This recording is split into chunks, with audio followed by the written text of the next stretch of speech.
আমি জানি না কেন, বাট সিলেক্টর আমাকে কোনো কিছু নোটিশ ছাড়াই শামীমকে বাদ দিয়ে দিয়েছে টিম থেকে, উইদাউট এনি নোটিস।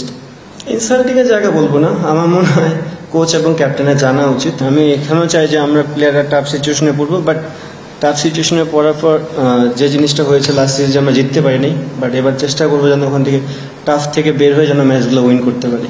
আমাদের যে টিম আছে, আমাদের যে ক্যাপাবিলিটি আছে, আমরা যদি আমাদের দিনে 100% ক্রিকেট খেলতে পারি, অবশ্যই ডমিনেটিং জয় পাওয়া সম্ভব। But at the same time আপনাকে ক্রিকেটে প্রত্যেকটা টিমকে রেসপেক্ট করতে হবে। যেদিন যে ভালো ক্রিকেট খেলবে তাদেরই পক্ষে গেম যাবে। আমরা চেষ্টা করবো আমাদের বেস্ট ক্রিকেটটা খেলার। আমার মনে হয় তিনও সাইডে আমাদের ইমপ্রুভমেন্টের জায়গা, ইমপ্রুভমেন্টের শেষ নেই। বিশেষ করে যদি আমরা ফিল্ডিংটা ভালো করতে পারি, আমাদের মনে হয় এটা প্লাস পয়েন্ট হবে।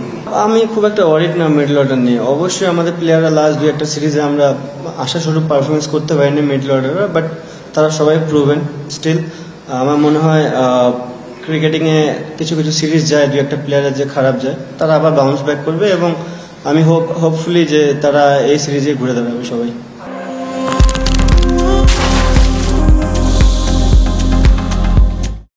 আমি জানি না কেন, বাট সিলেক্টর আমাকে কোনো কিছু নোটিশ ছাড়াই শামীমকে বাদ দিয়ে দিয়েছে টিম থেকে, উইদাউট এনি নোটিস। শামীম কিন্তু একটা সময় ছিল যে দুই তিনটা সিরিজে খুব ভালো এক্সট্রাঅর্ডিনারি ক্রিকেট খেলেছে, যেটা আমাদের দরকার ছিল।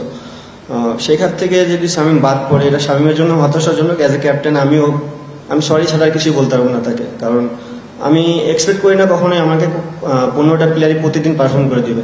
তাকে দুই তিনটা সিরিজ যখন পারফর্ম করবে না, তাকে আমার ব্যাক দেওয়াটা উচিত। আমি রিয়েলি সরি যে আমি তাকে ব্যাক দিতে পারি। আমি শামীমরে বাদ হওয়ার পিছনে কোনো রিজন আমি দেখি না, আর আমি এটা নোটিশও পাইনি যে কেন সে বাদ করেছে, বাট ও টিমে থাকলে ভালো হতো।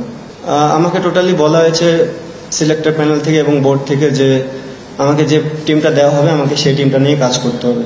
সো আমার কোনো সে থাকবে না যে আমি কোন প্লেয়ারটাকে চাই, কোন প্লেয়ারটাকে না চাই। সো এতদিন জানতাম যে যখন ক্যাপ্টেন হয় মানুষ, তার একটা টিম গোছানোর একটা প্ল্যানিং থাকে, বাট রিসেন্ট কয়েকদিন আগে জানতে পারলাম যে টিমটা আমাকে দেওয়া হবে, আমার কাজ হচ্ছে সেই টিমটাকে নিয়ে বেটার কিছু দেওয়া মাঠে।